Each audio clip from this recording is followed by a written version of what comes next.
నమస్తే, నేను మీ సతీష్. జగన్ రాయభారం, మోడీ సీరియస్.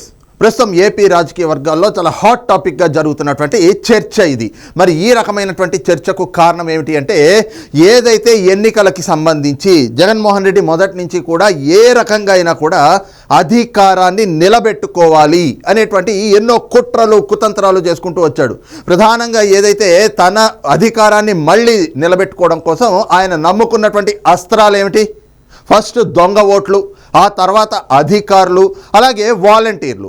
అయితే ఏవైతే ఈ దొంగ ఓట్లు కానీ వాలంటీర్లు కానీ లేదా ఐఏఎస్ ఐపీఎస్ అధికారులు కానీ ఎవరైతే ఉన్నారో వీళ్ళందరూ కూడా ప్రస్తుతం ఒక్కొక్కళ్ళుగా ఈ అస్త్రాలన్నీ జగన్మోహన్ రెడ్డికి దూరం అయిపోతున్నటువంటి పరిస్థితి. కారణం ఏమిటి అంటే, ఏ రకంగా అయితే దొంగ ఓట్ల పైన ప్రతిపక్షాలు ఫిర్యాదు చేయడంతో కేంద్ర ఎన్నికల సంఘం కూడా దీనిపైన దృష్టి సారించి దొంగ ఓట్ల తొలగింపు కూడా చర్యలు చేపట్టినటువంటి ఈ క్రమంలోనే పలువురు అధికారుల పైన కూడా వేటుపడినటువంటి పరిస్థితి, వాళ్ళపైన చర్యలకు కూడా పూనుకున్నారు. ఇంకో పక్కన చూస్తే వాలంటీర్ల ద్వారా ఏదో ఒక రకంగా ప్రచారం చేయించుకుని సంక్షేమ పథకాలు మీకు రావు అంటూ ప్రజలను నమ్మించి ప్రజలను భయపెట్టి మళ్ళీ ఓట్లు వేయించుకోవాలి అనేటువంటి కుట్రలు కూడా జగన్మోహన్ రెడ్డి చేశాడు.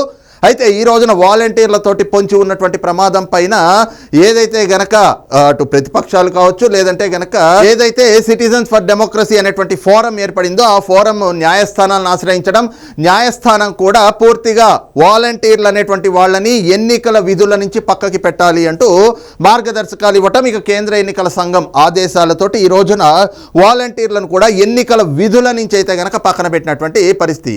కారణం ఏంటి అంటే, జగన్మోహన్ రెడ్డి వేసినటువంటి స్కెచ్ కూడా ఇదే.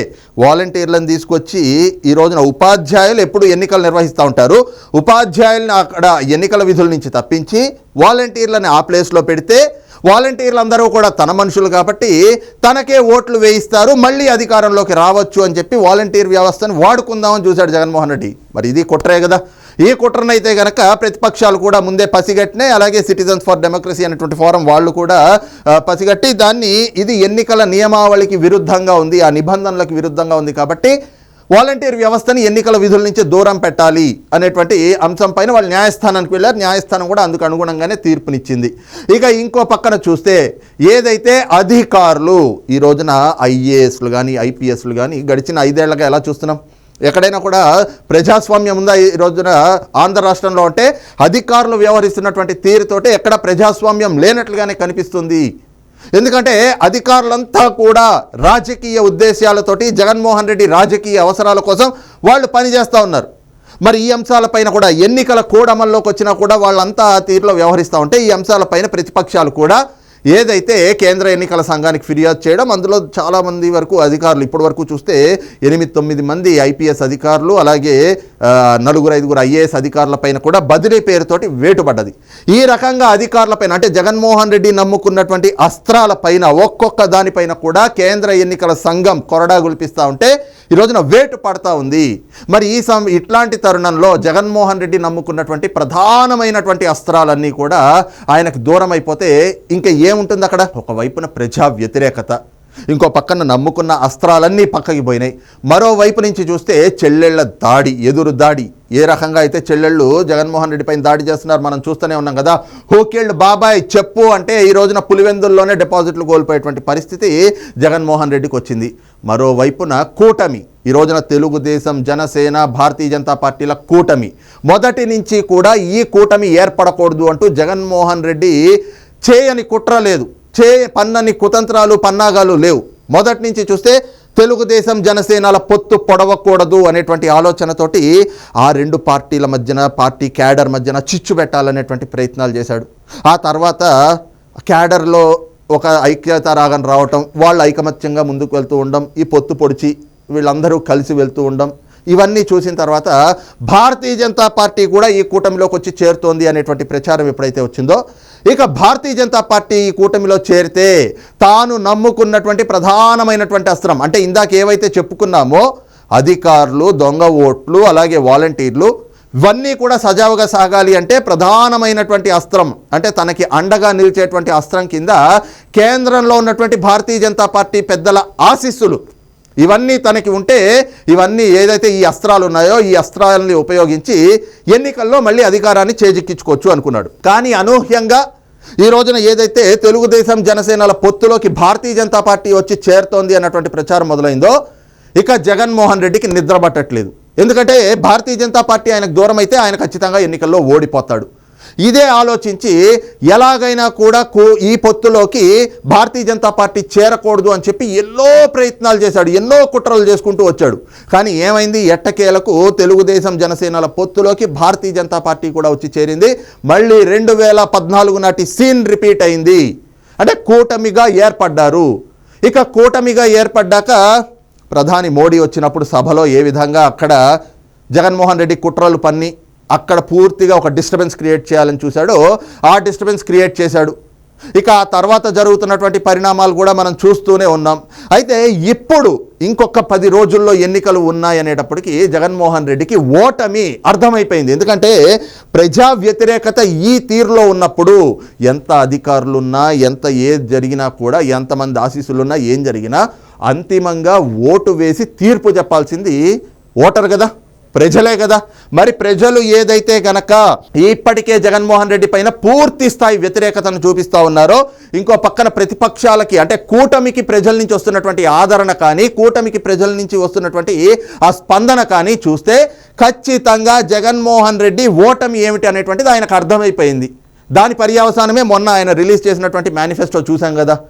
ఇప్పుడు ఆయన ఓటమి ఆయనకు అర్థమైపోయాక ఆయన ఏదైతే మేమంతా సిద్ధమంటూ బస్సు యాత్రలకు తిరుగుతున్నాడో వాటిలో చూస్తే కూడా ఆయన ఏదైతే ప్రసంగాలు ఉంటాయో, ఆయన స్పీచ్లు ఉంటాయో అవి చూస్తే కూడా చాలా స్పష్టంగా అర్థమైపోతుంది ఆయన ఓటమిని ఒప్పేసుకున్నాడు అని. కారణం ఏంటంటే నిన్న ప్రకాశం జిల్లా టంగుటూరు నియోజకవర్గంలో చూస్తే అరే ఎన్నికల ముందు ఒక పార్టీ అధినేత ఎన్నికల ప్రచారానికి వెళ్తే కనీసం ఒక అరగంట 30 గంట మాట్లాడతారు. అక్కడ తన అభ్యర్థి గురించి, తమ ప్రభుత్వం చేసినటువంటి అభివృద్ధి సంక్షేమం గురించి, ఏ రకంగా ఆ నియోజకవర్గానికి రాష్ట్రానికి మంచి చేశాం ఇవన్నీ చెప్పుకోవడానికి గంట సమయం పడుతుంది. ఆ గంట మాట్లాడి అప్పుడు సభను ముగిస్తారు. మరి ఆయన 5 ఏళ్ల తర్వాత ప్రజల దగ్గరికి ఆ నియోజకవర్గానికి వెళ్ళి మళ్ళీ ఓట్లు అడుగుతున్నప్పుడు అంత ఉత్సాహంగా ప్రసంగాలు ఉండాలి. కానీ నిన్న ఏదైతే జగన్మోహన్ రెడ్డి టంగుటూరులో చేసినటువంటి ఆ ప్రసంగం, ఆ స్పీచ్ను చూస్తే 23 నిమిషాల్లో ఆయన స్పీచ్ ముగించేసి సభ ముగించి అక్కడి నుంచి వెళ్ళిపోయాడు మేమంతా సిద్ధం బస్సు యాత్రలో.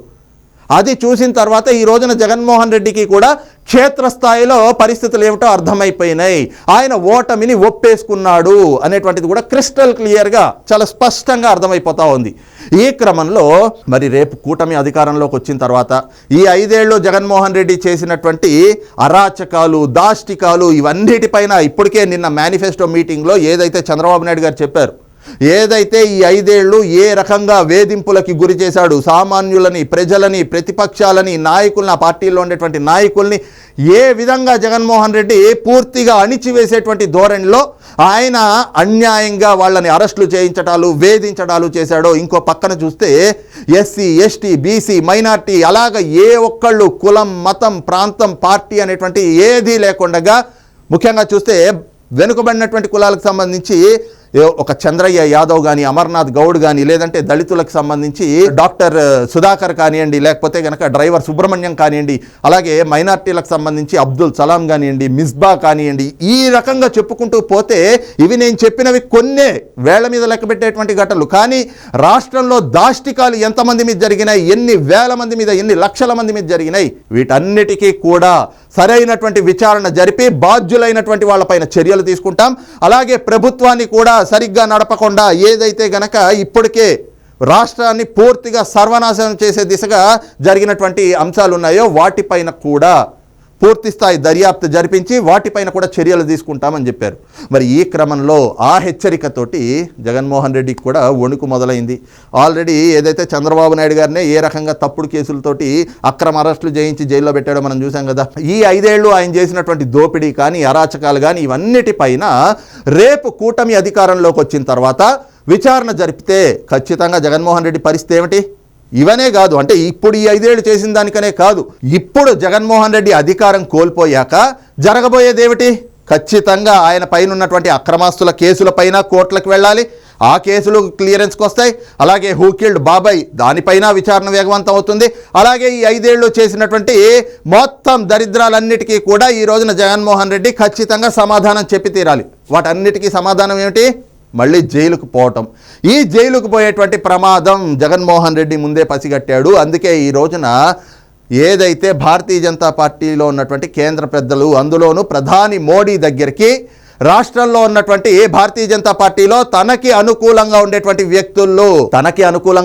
వ్యక్తులు అంటే ఇంకెవరున్నారు కానీ ఒక కీలకమైనటువంటి వ్యక్తి, జగన్మోహన్ రెడ్డికి ఎంతో అత్యంత సన్నిహితుడు, ఆప్తుడు అయినటువంటి వ్యక్తి జీవీఎల్ నరసింహారావు. తెలిసిందే కదా. ఈయన అక్కడ జగన్మోహన్ రెడ్డి అధికారంలో ఉన్నాడు, ఈయన ప్రతిపక్ష పార్టీ. ఎవరిని విమర్శిస్తే ప్రజా వ్యతిరేక విధానాలను అవలంబిస్తున్నటువంటి జగన్మోహన్ రెడ్డి ప్రభుత్వాన్ని విమర్శించాలి. కానీ జీవీఎల్ నరసింహారావు, అలాగే సోము వీర్రాజు, ఇలాంటి వాళ్ళందరూ కూడా ఎవరిని విమర్శిస్తారు? చంద్రబాబు నాయుడు గారిని విమర్శిస్తారు. కారణం ఏమిటి అంటే వీళ్ళంతా కూడా భారతీయ జనతా పార్టీలో ఉంటున్నటువంటి జగన్మోహన్ రెడ్డి కోవర్ట్లు. కాబట్టి ఈ రోజున ఈ కోవర్ట్లని జగన్మోహన్ రెడ్డి మోడీ గారి దగ్గరికి, ప్రధాని మోడీ గారి దగ్గరికి రాయబారం పంపాడు. కారణం ఏమిటి అంటే రేపు ఓడిపోయాక తనపై ఉన్నటువంటి కేసులన్నీ కూడా మళ్ళీ ఇప్పుడు విచారణకు వస్తాయి. విచారణకు వచ్చినటువంటి క్రమంలో ఖచ్చితంగా ఆయన పైన చర్యలు ఉంటాయి. చర్యలు అంటే ఇంకేముంది, ఈసారి జగన్మోహన్ రెడ్డి తీహార్ జైలుకు పోవడమే. 16 నెలలు గతంలో ఉండొచ్చాడు, ఈసారి 16 నెలలు కాదు, పూర్తి స్థాయి ఇక జీవితాంతం కూడా జగన్మోహన్ రెడ్డి యావజ్జీవ శిక్ష అనుభవించాల్సిందే ఆయన చేసినటువంటి తప్పులకి. ఈ క్రమంలో ఆయన జైలుకు పోవడం ఖాయం. కాబట్టి ఏదైతే జీవీఎల్ నరసింహారావు ద్వారా ప్రధాని మోడీ దగ్గరికి ఒక రాయబారాన్ని పంపి ఏదైతే ఇంతకాలం కూడా మనకు అనుకూలంగా ఉన్నాడు అనేటువంటి ఒక సందేశాన్ని పంపుతూ, అదే క్రమంలో ఇంత చేశాడు కదా, రేపు మళ్ళీ ఒకవేళ ఆయన రాయబారాన్ని పంపినట్లుగా అయితే మాత్రం విశ్వసనీయ వర్గాల నుంచి సమాచారం అంతా ఉంది. కారణం ఏమిటి అంటే రేపు అధికారం కోల్పోయాక ఏదైతే తన అరెస్ట్ చేస్తారో, తన కేసులన్నీ కూడా ముందుకు వస్తాయో, ఆ సమయంలో తనకి ఏదో ఒక రకంగా సహాయం చేయాలి, తన పైన ఎలాంటి చర్యలు లేకుండా చూడాలి. అంటే ఈ 5 ఏళ్ళు ఏ రకంగా అయితే సిబిఐ, ఈడీ కేసులు, తనపై ఉన్నటువంటి అక్రమాస్తుల కేసులు విచారణకి రాకుండా, విచారణకు వచ్చినటువంటి క్రమంలో కూడా ఏ విధంగా వాయిదాలు తీసుకుంటూ వచ్చాడో, అలాంటి సమయంలో రేపు మళ్ళీ కేంద్రంలో రాబోతున్నది కూడా ఎన్డీఏ ప్రభుత్వమే, భారతీయ జనతా పార్టీయే మళ్ళీ అధికారంలోకి రాబోతా ఉంది, మోడీయే మళ్ళీ ప్రధాని కాబోతా ఉన్నారు అనేటువంటి సంకేతాలు కళ్ళ ముందు స్పష్టంగా కనిపిస్తూ ఉన్నాయి. మరి ఇప్పటి నుంచే కూడా అన్నీ సెట్ చేసి పెట్టుకోవాలి అనేటువంటి ఆలోచనతో ఎటు రాష్ట్రంలో తాను అధికారాన్ని కోల్పోతున్నాను కాబట్టి కేంద్రంతో అయినా కూడా సఖ్యతగా ఉంటాను, నేను మీ మనిషిని, నేను మీకు తగ్గట్టుగానే ఉంటాను, ఈ 5 ఏళ్ళు ఎలా అయితే నేను మీ దగ్గర నమ్మకంగా ఉన్నానో, రేపు అధికారం కోల్పోయినా కూడా నేను ఏదో రకంగా మీకు సపోర్ట్ చేస్తూ, నాకున్నటువంటి ఎంపోల ద్వారా కూడా మీకే సపోర్ట్ చేస్తూ నేను మీ మనిషిగానే ఉంటాను. కాబట్టి నన్ను ఈ కేసుల్లో ఇరుక్కుని జైలుకు పోనీయకుండా నన్ను రక్షించండి మహాప్రభు అంటూ జీవీఎల్ నరసింహారావు లాంటి వ్యక్తుల ద్వారా ఈ రాయబారాన్ని అయితే నడిపినట్లుగా విశ్వసనీయ వర్గాల నుంచి, ముఖ్యంగా ఢిల్లీ వర్గాల నుంచి అయితే కనుక ఒక సమాచారం అంతా ఉంది. అయితే ఈ క్రమంలోనే జగన్మోహన్ రెడ్డి ఏదైతే పంపినటువంటి రాయబారం పైన ప్రధాని మోడీ కూడా సీరియస్ అయ్యారు. కారణం ఏమిటి అంటే ఏదైనా కూడా పార్టీలు కూటమి పెట్టుకుంటే, అంటే పొత్తు పెట్టుకుంటే ఖచ్చితంగా ఆ పొత్తు ధర్మాన్ని పాటిస్తాయి. ఈ రోజున జగన్మోహన్ రెడ్డి చేస్తున్నటువంటి చర్య ఏమిటి? పొత్తు పెట్టుకోలేదు, పైగా ఆల్రెడీ కూటమికి ఏదైతే పొత్తు పొడవబోతున్నటువంటి పార్టీల మధ్యన చిచ్చులు పెట్టేటువంటి కుట్రలు చేశాడు. అదీ కాక ప్రజాగళం సభలోకి నేరుగా మోడీ వస్తే, అదే ప్రధానమంత్రి వస్తే అక్కడ ఏ రకంగా ఒక అలజడి సృష్టించాడు, అక్కడ ఏ విధంగా భయకంపితమైనటువంటి పరిస్థితులు సృష్టించాడు, కావాలని చెప్పి కుట్రపూరితంగా అక్కడ పోలీసులు లేకుండా చూసి ఏ విధంగా ప్రజాగళం సభని పూర్తిగా డిస్టర్బ్ చేయాలి అని చెప్పి చూశాడు. ఇవన్నీ కూడా మోడీ గారు ఎదురుగా ఉండి చూశారు కదా. ఈ క్రమంలో ఏదైతే మోడీ గారి దగ్గరికి ఈ రోజున జీవీఎల్ నరసింహారావుని జగన్మోహన్ రెడ్డి ఒక రాయబారం పంపాడో, ఈ అంశం పైన మోడీ గారు కూడా సీరియస్ అయ్యారు. ఆల్రెడీ పొత్తులు ఉన్నప్పుడు, అందులోనూ చంద్రబాబు నాయుడు గారు ఏమి ఈ రోజు భారతీయ జనతా పార్టీతో పొత్తులోకి వెళ్ళడం కాదు కదా, 98, 99లో ఆనాడు ఎన్డీఏ కన్వీనర్గా చేశారు. ఇంకా ఈ రోజుకి చెప్పాలి అంటే భారతీయ జనతా పార్టీకి ఈ రోజున మొత్తం దేశంలో కూడా నమ్మదగ్గ మిత్రుడు ఎవరైనా ఉన్నారు అంటే అది చంద్రబాబు నాయుడు గారు. కాబట్టి ఈ రోజున ఏదైతే ఈ రోజున పొత్తు, కూటమిగా ఏర్పడినటువంటి 3 పార్టీలు పొత్తుగా ముందుకు వెళ్తూ ఉంటే ఈ రకమైనటువంటి రాయబారాలు పంపటం, ఇవన్నీ కూడా ఏమవుతుంది? పొత్తు ధర్మానికి విరుద్ధం అవుతుంది.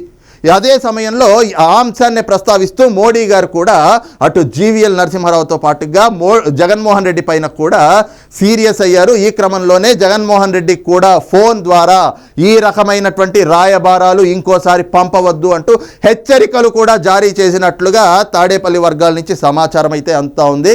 మొత్తంగా చూస్తే ఏదైతే ఇక ఎన్నికల్లో ఓడిపోతున్నాం అనేటువంటిది స్పష్టంగా కళ్ళ ముందు కనిపిస్తూ ఉండడంతో తనని తాను రక్షించుకునేందుకు జగన్మోహన్ రెడ్డి ఇంకా తాను చేస్తున్నటువంటి కుట్రలను అయితే గనక ఆపడం లేదు. నిన్న మొన్నటి వరకు కూడా మనం చూసాం కదా, పవన్ కళ్యాణ్ గారి పైన కుట్ర చేయడానికి కేటీఆర్ గారితో చిరంజీవి గారి దగ్గరికి రాయబారం పంపడం. ఈ రోజున చూస్తే జీవీఎల్ నరసింహారావు గారిని తనపై ఉన్నటువంటి కేసులు, తన మీద తీసుకోబోయేటువంటి చర్యల నుంచి కాపాడాలి అంటూ మోడీ గారి దగ్గరికి ఈ విధంగా రాయబారం పంపడం. ఇవన్నీ కూడా ఏమిటి అంటే ఓటమి కళ్ళ ముందు కనిపిస్తూ ఉంది. ఇంకా ఓడిపోతున్నాం, ఓడిపోయాక మన బ్రతుకంతా కూడా జైలు పాలే అనేటువంటి భయం ఈ రోజున జగన్మోహన్ రెడ్డిని వెంటాడుతున్నట్లుగా అయితే కళ్ళకు కట్టినట్టుగా చాలా స్పష్టంగా కనిపిస్తూ ఉంది. మరి ఈ అంశంపైన మీ అభిప్రాయం ఏంటి అనేటువంటిది కూడా కింద కామెంట్ సెక్షన్లో మెన్షన్ చేయండి. Thank you.